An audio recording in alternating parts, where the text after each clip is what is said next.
지난주에 우리가 살펴보았던 것은 우리들은 그 사도들과 선지자들의 터 위에 세우심을 입은 자다. 예수님께서 직접 모퉁이돌이 되셔서 우리는 하나의 벽돌처럼 서로 연결돼서 건물을 이루고, 그렇게 또 그 안에, 그 건물 안에 하나님이 거하시도록 그렇게 성전이 하나님의 처소로 되어가는 성전으로 이렇게 되어가는 중이다. 그렇게 하는 것. 곧 그 교회를 비유를 하기를 사람의 몸, 지체로 비유를 하기도 했었고, 그 다음에 여기서는 이제 건축물, 성전으로 비유를 하기도 합니다. 그래서 성전으로 비유를 해서 이렇게 우리가 서로 연결되어서 건축물을 이루어가는 것이고, 그리고 이렇게 지금 현재 고정되어 있는 것이 아니라 더욱 하나님이 그할 온전한 처소로 완성되기 위해서 계속해서 이루어져 가는 중이다 하는 그런 것을 우리가 살펴보았습니다. 이제 교회는 그러니까 교회는 어떤 존재입니까? 교회는 각각 개별적으로 신앙생활하는 그런 것이 아니라는 거죠. 우리가 교회라는 말이 에클레시아라는 단어가 에클레시아라고 그랬는데, 에클레시아는 부름받은 사람들의 모임, 공동체,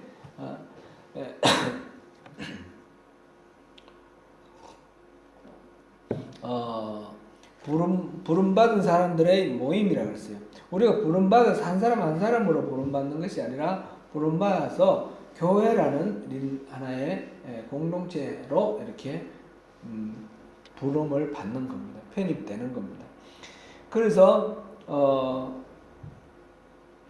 우리가 이제 혼자 개인적으로 이렇게 신앙생활을 하는 것이 아니고, 혼자 성경 보고 혼자 예배하는 것, 그런 거는 하나님이 기뻐하시는 교회의 모습 아니에요. 교회는 같이 어울리고 어울렁도울렁, 우리 이제 사람들과 사람 사이에 같이 이렇게 사랑을, 교회에서 가장 큰 일은 사랑하는 거예요. 사랑하는 거. 우리 천국 가면 천국에서는 성경 공부도 필요 없고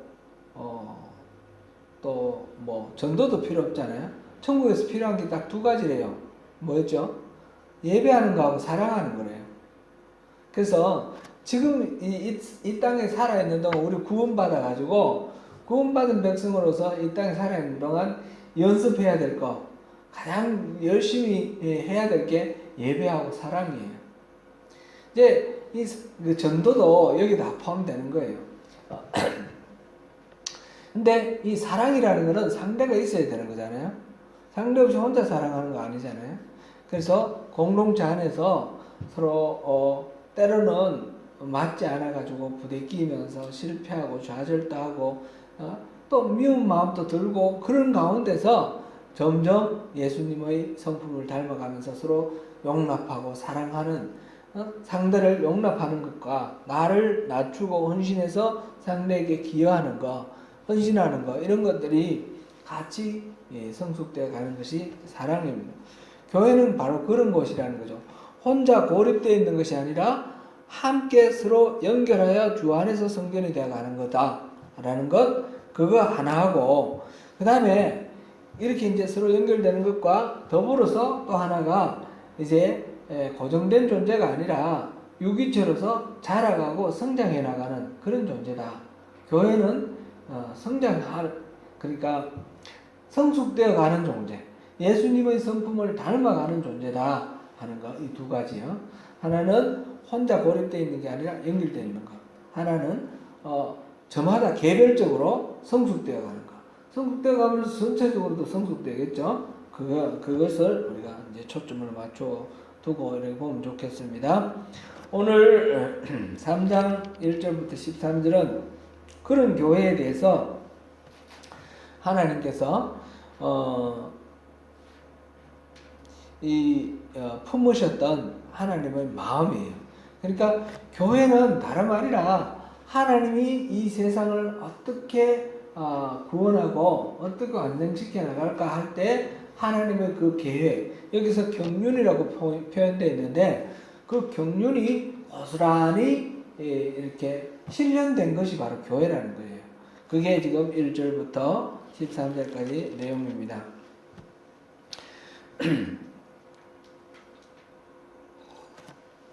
이 하나님의 구원의 경륜의 비밀을 지금 소개하는 사람은 바울인데, 바울은 그리스도 예수의 일로 너희 이방인을 위하여 갇힌 자 된 나 바울 이렇게 말합니다. 바울이 지금 갇혀 있는데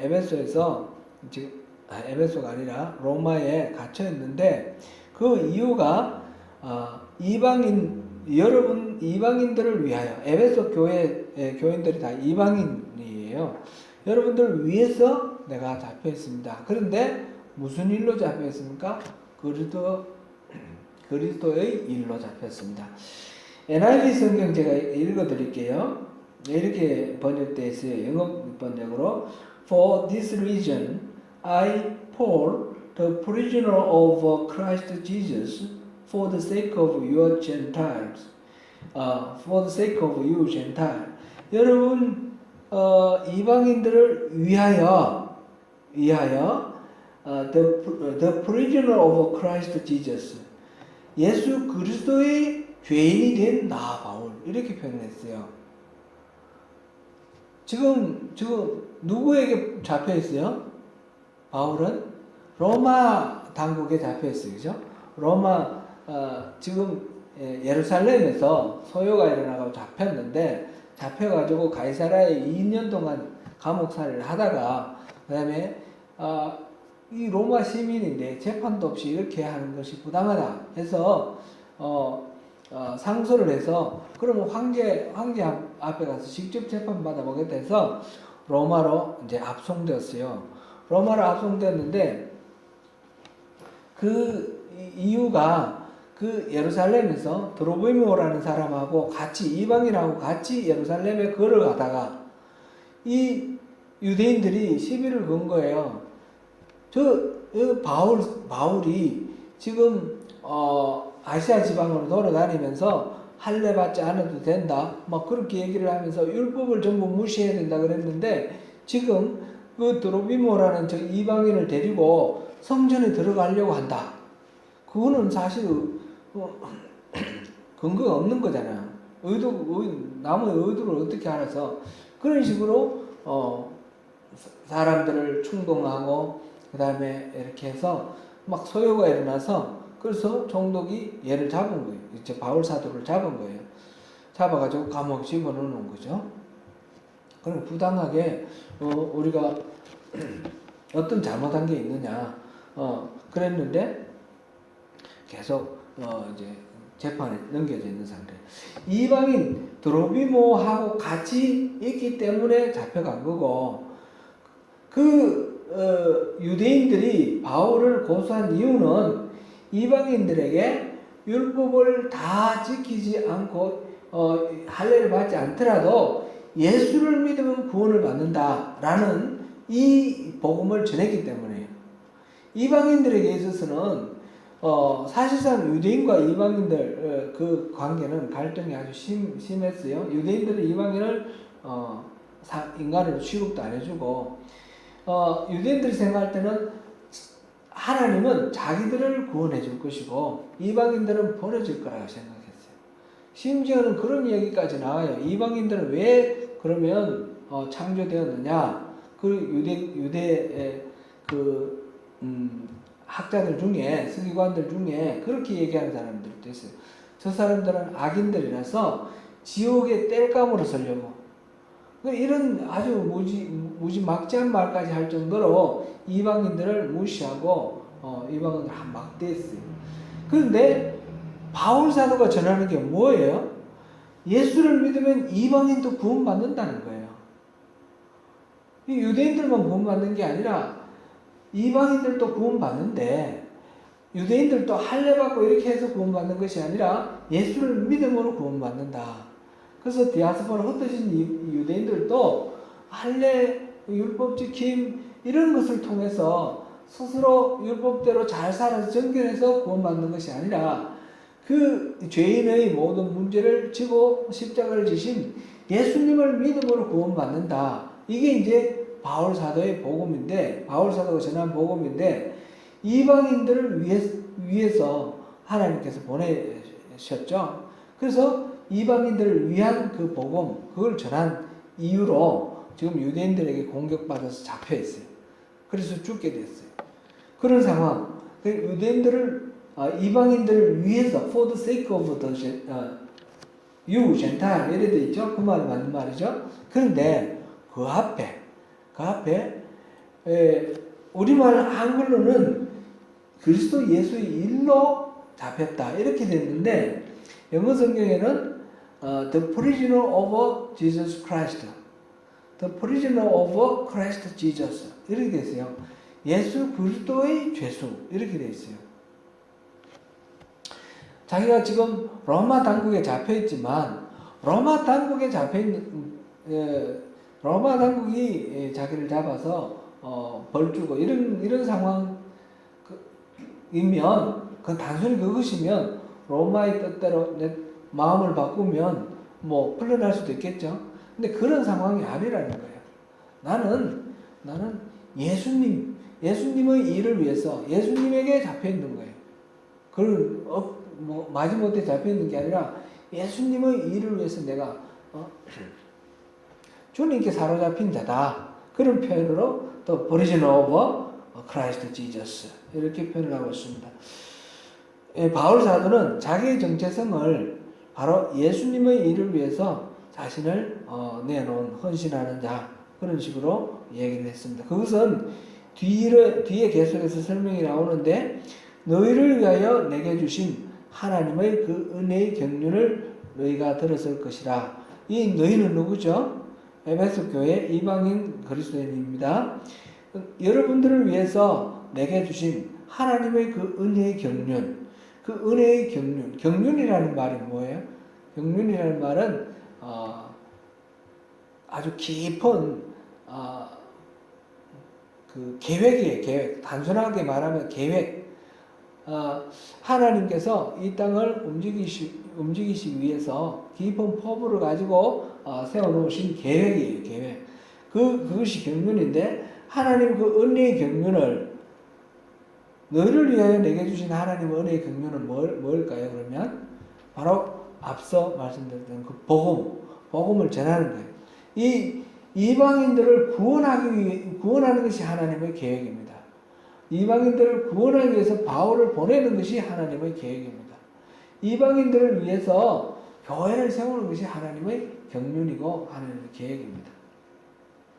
너희를 위하여 내게 주신 하나님 그 은혜의 경륜, 이건 너희가 들었을 것이나, 이 들었을 것이나 이거는 이제 다른 편지로 에베소 교회에 편지를 보냈다 이렇게 주장하는 사람들도 있고요.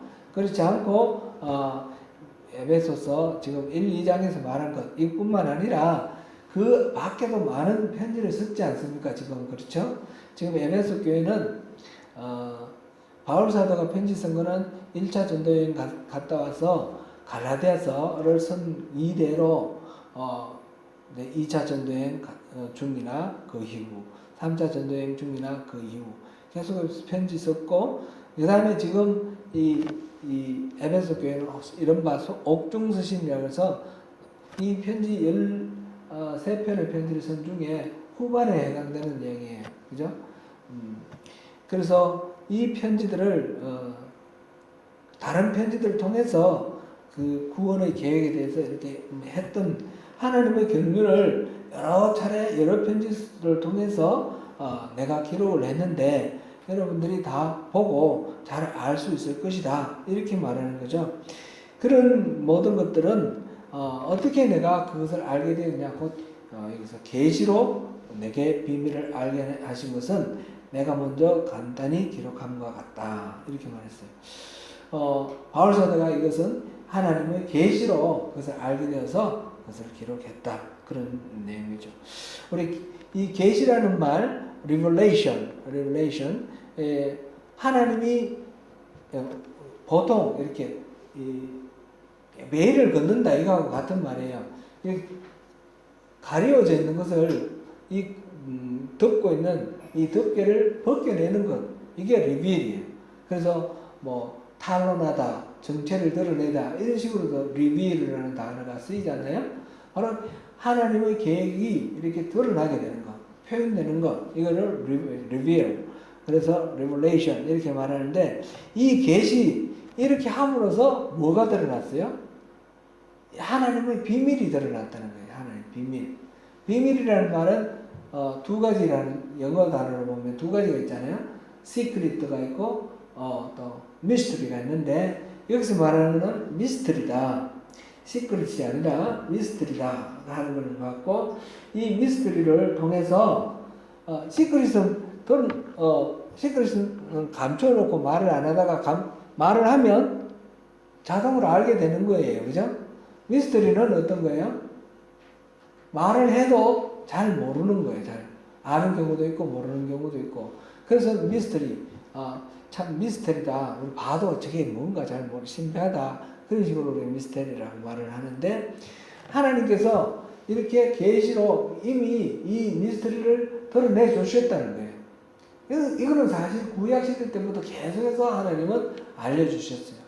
알려주셨는데 또 바울에게도 알려주셨고, 또 그 다음에 그것을 읽으면 내가 그리스도의 비밀을 깨달은 것을 너희가 알 수 있으리라. 여러분도 이 기록해 놓은 것을 읽으면 알 수 있을 거다. 지금 말하고 있어요. 이 비밀은 바로 어떤 사람은 이 하나님이 계시로 알려주신 이 비밀을 알고, 어떤 사람은 모릅니다. 그러니까 지금 바울이 지금 얘기하는 거는 이제 알기 위해서 여러분들이 내가 기록해 놓은 것을 읽으라 그랬으니까, 성경을 통해서 우리가 성경에서 밝혀진 그 비밀을 알게 될 것입니다. 그런데 그렇기 때문에 우리가 성경을 부지런히 읽어야 되겠죠? 부지런히 읽어야 되는데, 읽는다고 다 아는 건 아니에요.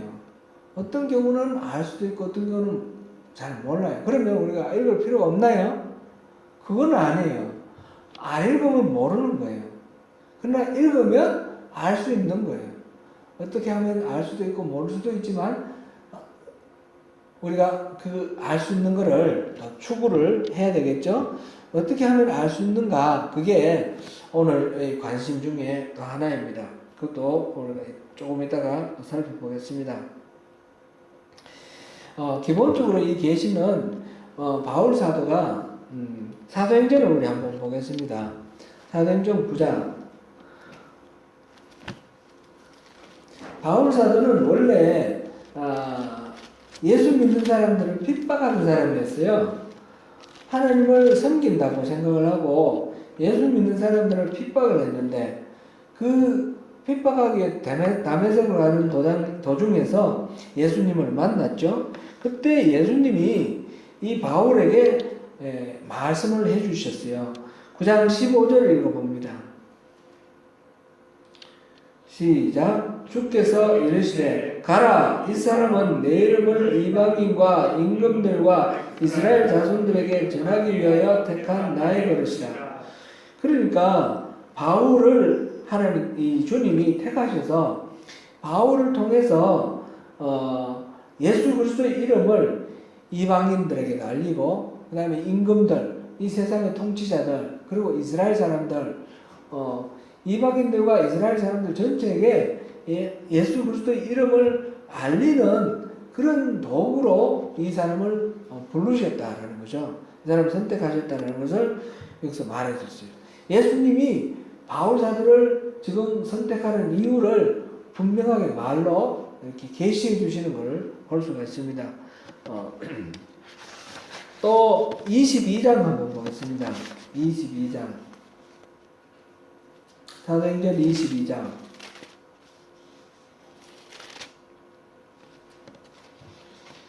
22장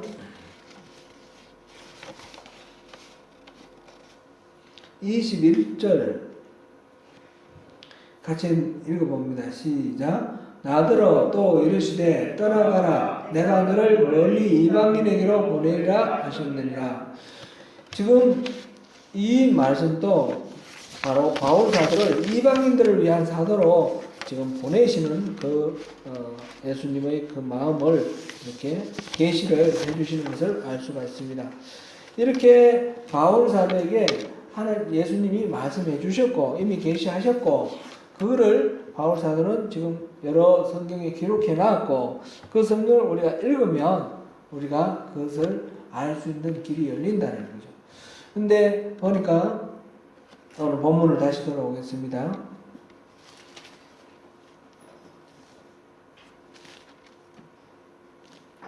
에베소서 3장 보니까 근데 이 비밀은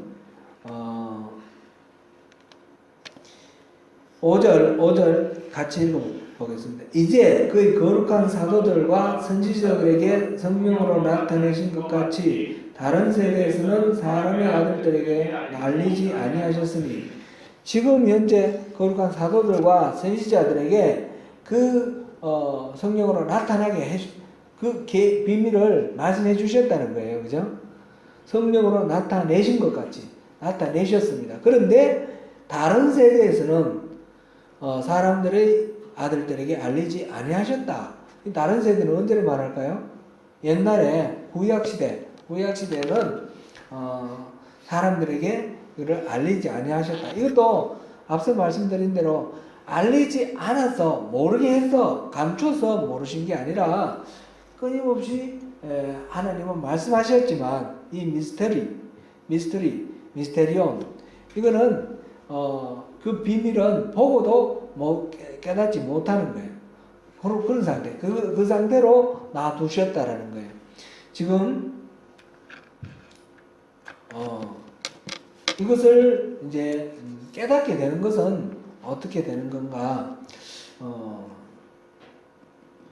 그거부터 우선 먼저 말씀을 나누는 게 좋을 것 같습니다. 이거는 이제 눈이 떠져야 되는 거죠, 그죠? 눈이 떠져야 돼요. 눈이 떠져야 되는데 구약 시대 사람들은 이 성경에 계속 말씀을 하셔도 잘 이해를 못했는데 이제 예수님이 오셨잖아요. 예수님이 오셔서 직접 말씀하셨고 예수님이 십자가를 지셨고 예수님이 부활하셨어요.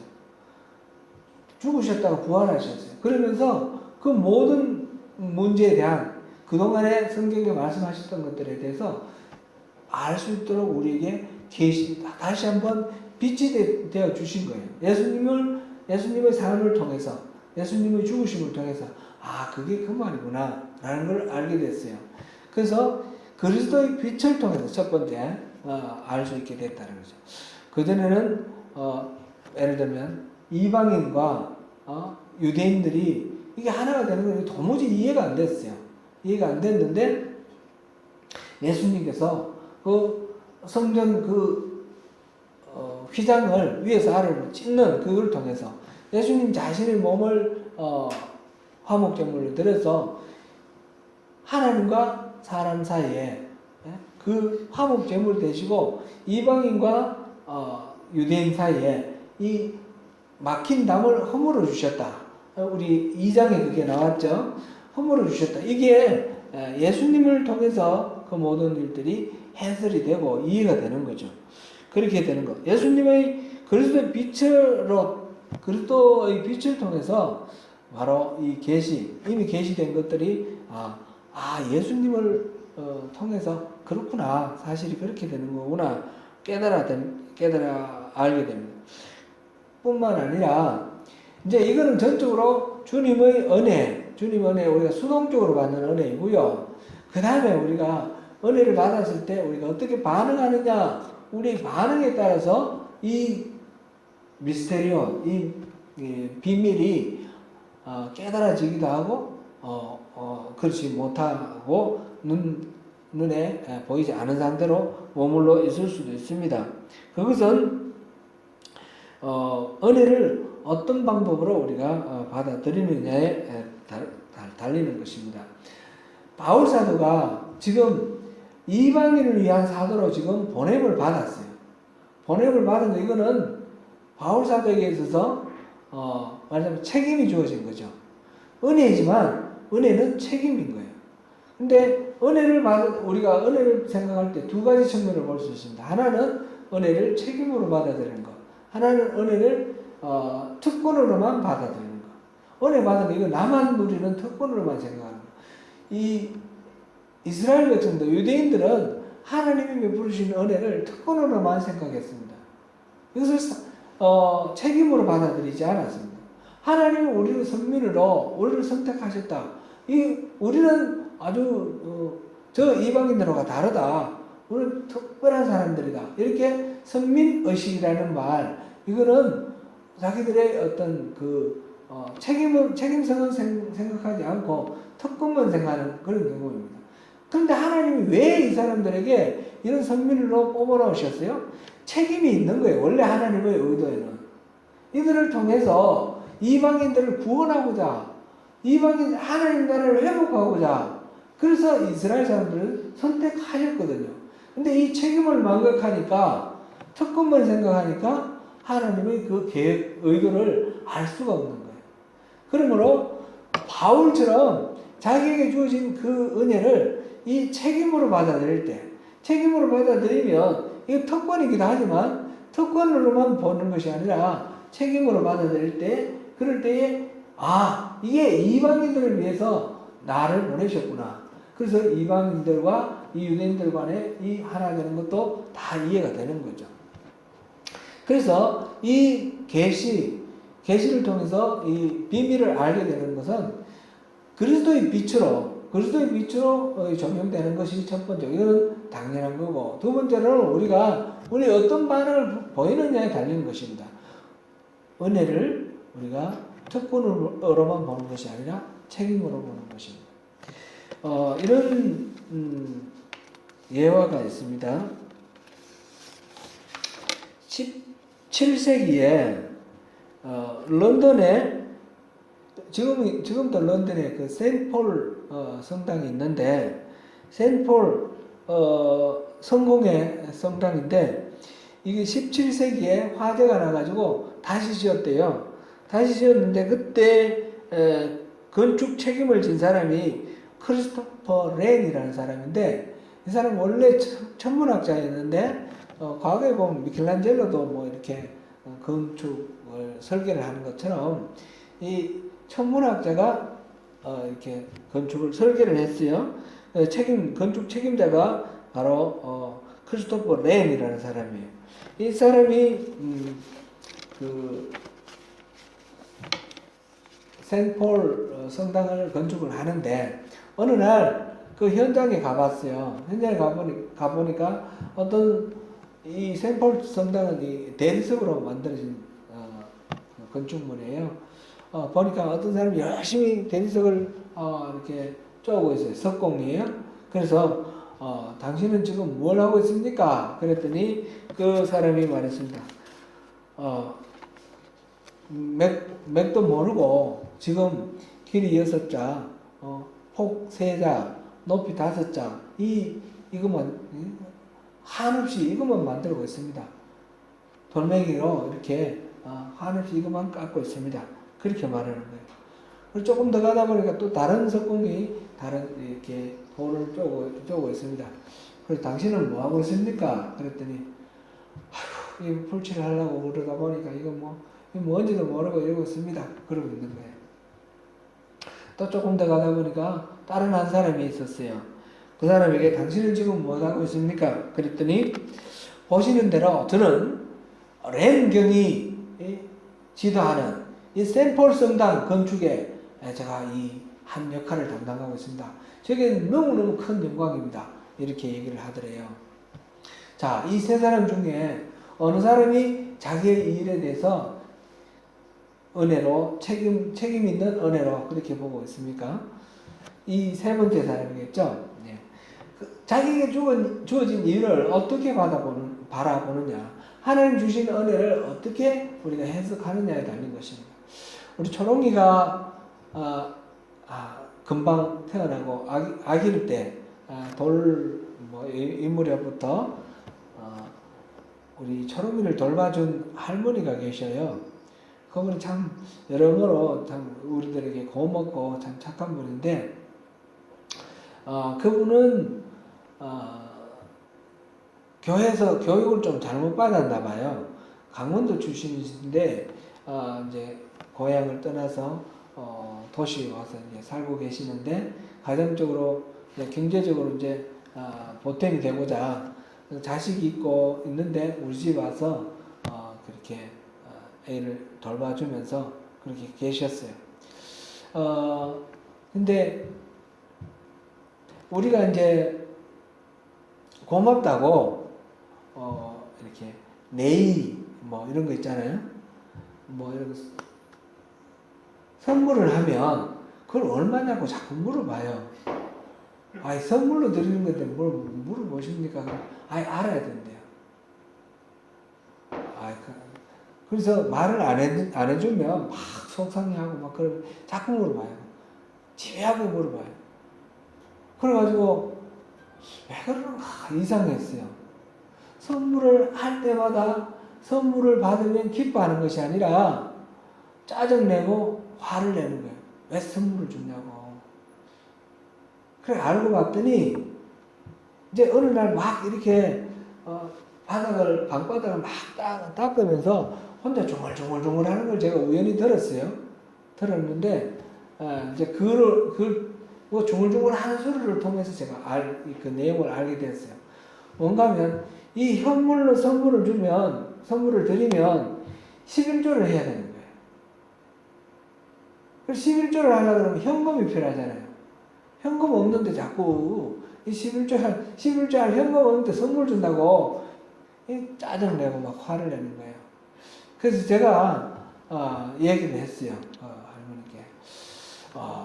이런 거는 11조 안 해도 됩니다.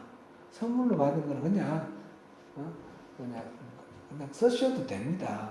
이거 굳이 뭐 11조 이렇게 생각하시고 불편하실 것 없습니다. 모르는 소리 하지 말라는 거예요. 자기 목사님이 그렇게 안 가르쳤대요.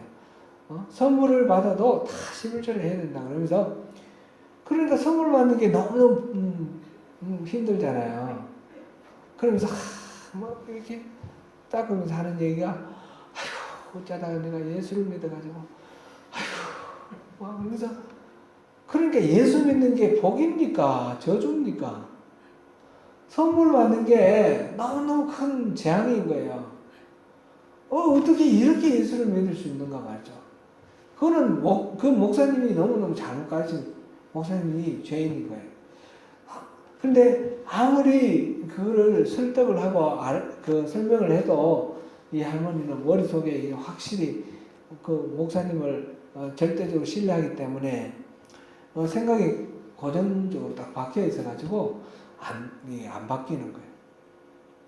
우리가 우리에게 주신 모든 일들을 바라볼 때에 그 속에서 은혜로 받아들이고 어떤 주어진 어떤 역할 같은 것도 우리 책임도 은혜와 책임이 이게 기쁨이 돼야 돼요. 하나가 돼서 기쁨이 돼야 되는 거죠.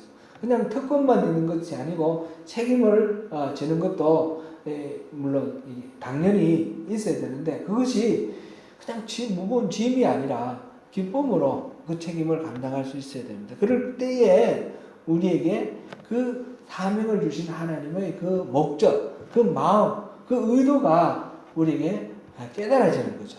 그게 바로 계시가 우리에게 하나님의 경륜의 비밀을 우리에게 보여주는, 깨달아 알게 해주는 그런 역할을 하는 거죠.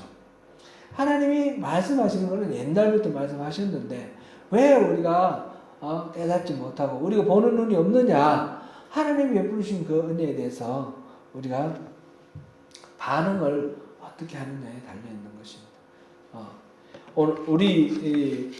오늘날 우리에게 있어서 여러 가지 믿는 자로서 책임이 있고 의무들이 있는데, 그 모든 것들을 우리가 다 기쁨으로 잘 감당하고, 단순히 우리가 우리 자기중심적으로 생각해서 득되고 이익되고 그런 것만 복이다 그러고, 그런 것만 우리가 생각해서는 우리가 이 하나님이 하시는 일에 바로 이해하고 바로 참여할 수가 없습니다. 그러면서 오늘 주 메시지로 하나님께서 교회를 어떻게 보시는지 여기서 보겠습니다. 6절입니다. 6절 같이 한번 읽어봅니다. 시작. 이는 이방인들이 복음으로 말미암아 그리스도 예수 안에서 함께 상속자가 되고 함께 지체가 되고 함께 약속에 참여하는 자가 됨이라. 이게 지금 하나님께서 지금 이 감춰 두셨던 이 경륜, 사람들이 깨달지 못했던 경륜의 핵심입니다. 바로 교회죠, 교회. 이방인들이 복음으로 말미암아 그리스도 예수 안에서 함께 상속자가 되었다. 이 유대인들만 상속자가 아니고 이방인들도 상속자가 되었어요. 상속자는 뭡니까? 그 유산을 물려받는 사람 아닙니까? 하나님의 유산을 물려받는 사람. 하나님의 유산을 물려받는다는 것은 하나님의 그 영원한 나라, 생명, 그것을 물려받는 것. 우리가 구원받는 것으로 그렇게 우리가 생각해도 좋습니다. 우리가 다 상속자가 되었습니다. 그래서 하나님을 우리가 아버지라 부르는 거죠. 그리고 함께 지체가 되었다. 그렇습니다. 함께 지체. 따로따로가 아니라 한 몸이 되었습니다. 한 몸. 그 다음에 함께 약속에 참여하는 자가 되었다. 하나님의 그 약속, 아브라함에게 복이 되라 하셨던 그 약속, 우리 하나 생각해 봐요. 그 복이 되라. 네가 복덩어리다.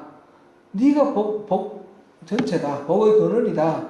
그렇게 말씀하시는 그 아브라함에게 주신 그 약속, 그 약속이 이스라엘 사람들은 이스라엘 사람들 자신들, 유대인들만의 복이라고 생각했는데 그게 아니라 이방인들도 이 약속에 함께 참여하게 됐다는 거죠. 이방인들에게도 이 약속을 같이 나누는 거예요. 우리도 공유하는 그런 복이 바로 이 약속에 참여하는 자다. 이렇게 표현됐습니다. 곧 에베소서 2장에서 둘로 그 한 몸이 되게 하셨다. 그 둘로 막힌 담을 허무사 한 몸이 되게 했어요. 새로운 사람으로 새로운 존재를 만들었습니다. 유대인들과 이방인들이 있었는데 이들이 이제 하나가 되어서 새로운 존재가 됐습니다. 새로운 존재는 어떤 존재입니까? 그리스도인이 되었습니다. 교회가 되었습니다. 그리스도인 교회가 되었습니다. 이것은 바로 하나님께서 태초부터 예정하셨던 거예요. 예정은 구원받을 자와 구원받지 못할 자가 이렇게 따로 있다라고 예정됐다라는 그런 예정, 이중 예정설은 그거는 이 성경을 통전적으로 전체적으로 볼 때는 그렇게 보는 건 너무 지나치게 치우친 거예요. 하나님은 이방인들도 유대인들과 함께 구원하겠다라는 이것이 예정인 거예요. 하나님 처음부터 예정하신 거예요. 모든 이 가운데 막힌 담을 허물고 한 몸으로 만들어서 그리스도인으로 교회로 만들어서 함께 여기서 말씀하신 것처럼 상속자가 되고 함께 지체가 되고 함께 그 약속을 쉐어하는 함께 약속에 참여한 자로 이렇게 교회를 삼겠다 하는 것이 바로 이 예정입니다. 이 태초로부터 예정된 것입니다. 하나님께서 오늘 이 말씀 주셨는데 여기 이것을 먼저 깨달은 사람이 바울입니다. 바울인데 모든 성도 중에 지극히 작은 자보다 더 작은 나에게 이 은혜를 주신 것은 청량할 수 없는 그리스도의 풍성함을 이방인에게 전하게 하시고 영원부터 만물을 창조하신 하나님 속에 감추어졌던 비밀의 경륜이 어떤 것을 드러내게 하려 하심이라. 두 가지 지금 목적을 말하고 있죠. 하나는 그리스도의 풍성함을 이방인에게도 전하는 것. 바로 지극히 작은 자보다 더 작은 자 스스로를 겸손하게 얘기하면서 나에게조차 이걸 알려주셨는데 누구에게 안 알려주시겠느냐 그런 말씀이고, 그래서 뭘 알려주시려고 하느냐, 그리스도의 풍성함을 이방인에게도 다 전하는 것. 그리고 그 다음에 영원부터 만물을 창조하신 하나님 속에 감춰졌던 비밀의 경륜. 이게 이제 예정되어 있던 비밀 그 경륜, 그죠? 그것을 이제 드러내기 위해서 이거를 알려주셨다라고 이렇게 말했습니다. 10절 한번 봅니다. 10절 같이 읽어봅니다. 시작. 이는 이제 교회로 말미암아 하늘에 있는 통치자들과 권세들에게 하나님의 각종 지혜를 알게 하려 하십니다. 하늘에 있는 통치자들과 권세들, 누구를 말하죠? 이게 하늘에 있는, 이거는 천사들, 그 다음에 악한 영들도 다 포함한다고 봐야 되겠어요. 이 세상을 다스리는 공중 권세를 잡은 자들, 이런 사람들 포함하고, 이런 모든 영적 존재들, 그런 영적 존재들도 이 하나님의 이 각종 지혜, 하나님의 계획을 어떻게 알아요? 누구를 통해서 알아요? 누구로 말미암아? 교회로 말미암아. 교회로 말미암아. 그러니까 교회가 이만큼 중요한 하나님의 입장에서 가장 신뢰하고 가장 신임해서 다른 사람들, 다른 존재들에게는 안 알려줬던 거 교회에게만 알려줬고 이 교회를 통해서 다 알게 되는 거죠. 그러면 천사들은 우리 교회를 볼 때 어떤 마음을 갖고 있을까요? 부러운 마음. 그런 마음을, 그런 찬송이 있었죠. 찬송을 제가 찾아와야 되는데, 천사도 흠모하겠네 화목해 하나신, 그죠? 천사도 흠모하겠다 그랬지 않습니까? 그런 존재가 바로 이 교회라는 것입니다. 오늘 이 말씀들을 통해서 우리 교회가 어떤 존재인가 알았습니다. 하나님께서 우리에게 이 태초부터 처음부터 영원한 예정으로 감추어뒀던 이 비밀, 하나님께서 예수 그리스도를 통해서 이 이방인과 또 유대인 그 구별되어 있던 것들을 하나로 해서 교회로 그렇게 해서 구원하시겠다는 그 계획, 그 계획을, 그 구원 계획을 맡은 우리가 또한 천사나 또는 모든 다른 세대들, 알지 못하던 모든 세대들에게 알려주는 그런 역할을 우리가 맡았다는 이 사실을 또 확인하시고 우리에게 주어진 그 사명은 이것을 알리는 거예요. 이 사명을 우리가 특별히 받았는데 이거는 우리가 특권으로만 생각할 것이 아니라 이것을 책임으로 감당할 때에 책임으로 감당하면 할수록 더 그 하나님의 계획을 더 선명하게 볼 수 있습니다.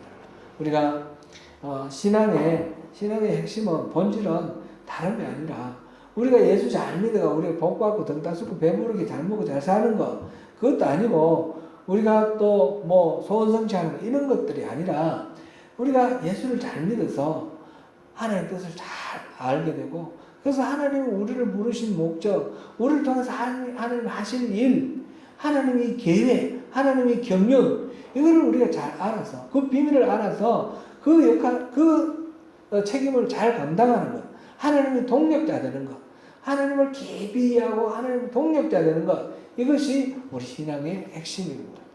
그렇게 할 때에 하나님은 우리를 통해서 바로 이 세상을 하나님 나라로 회복하고 하나님의 뜻이 이 땅에 이루어지는 그런 귀한 그런 역할들이 우리의 손발을 통해서 우리 입술을 통해서 이루어지지 않겠습니까? 바로 그 주인공이 되시는 저와 여러분 되시기를 축원합니다. 기도하겠습니다.